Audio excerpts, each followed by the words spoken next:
Okay, tonight, I'm making some carrots cake for tomorrow.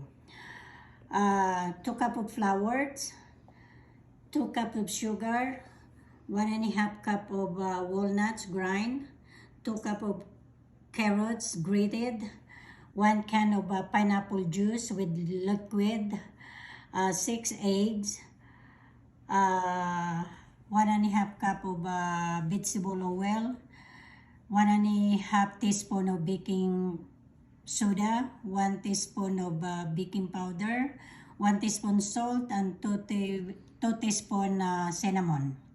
And now I'm gonna start with the eggs.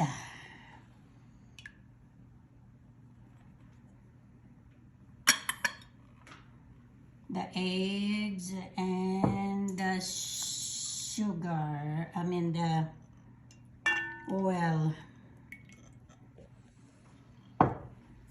the sugar, dairy, until we combine together.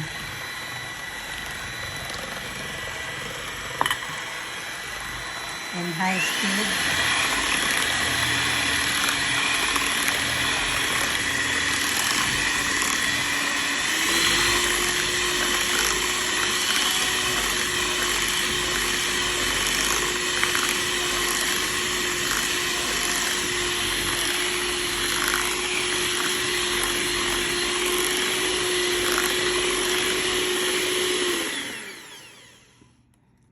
I'm gonna add a teaspoon of vanilla,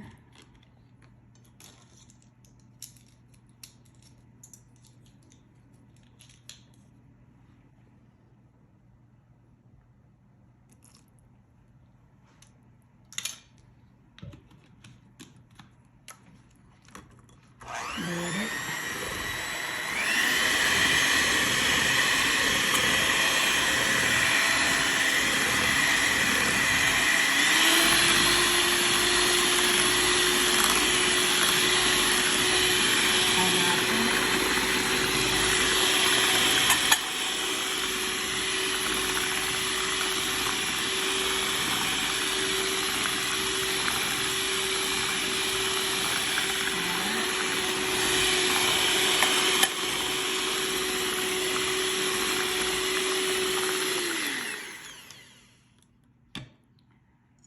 the floured, sifted floured,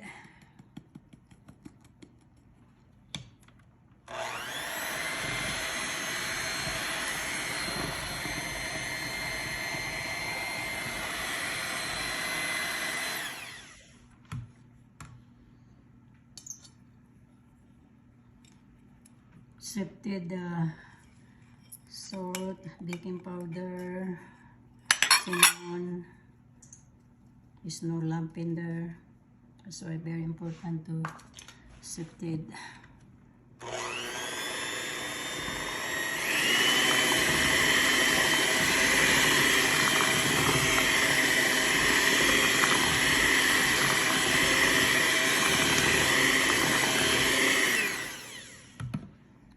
Now the walnuts being grind.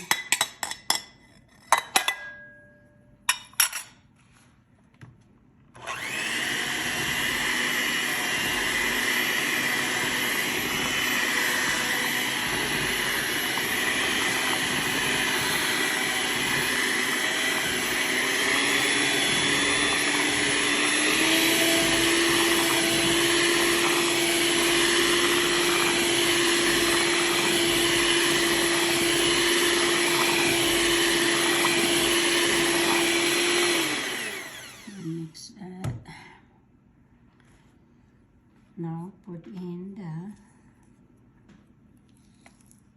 make sure the scrape all the way to the bottom to make sure that all the flour is mixed.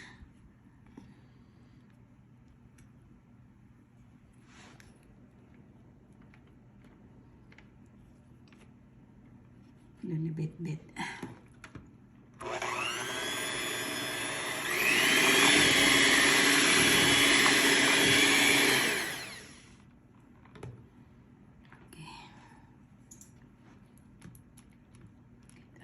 this thing in there.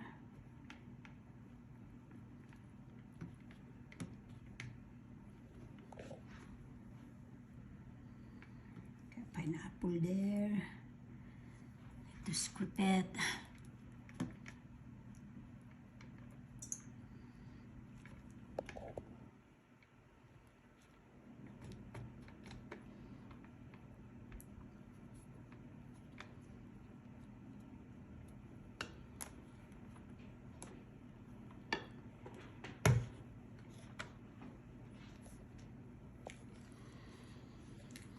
I got the chunk of walnut.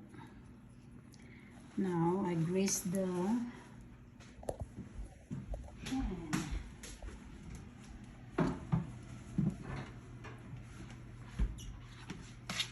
Need to preheat the oven at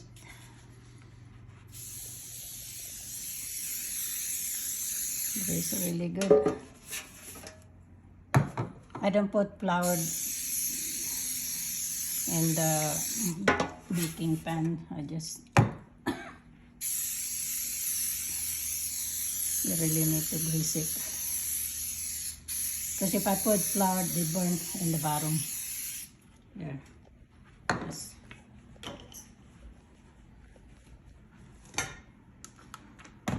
Oops.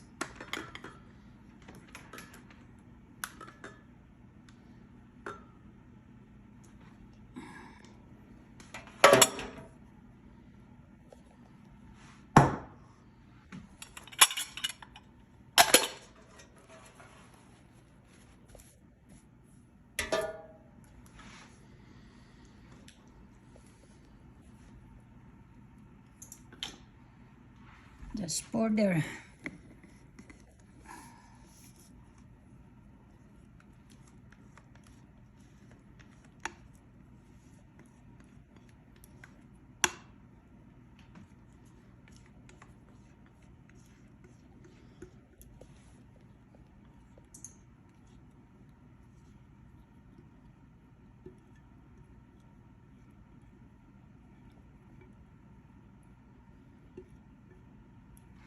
There. There was my hand.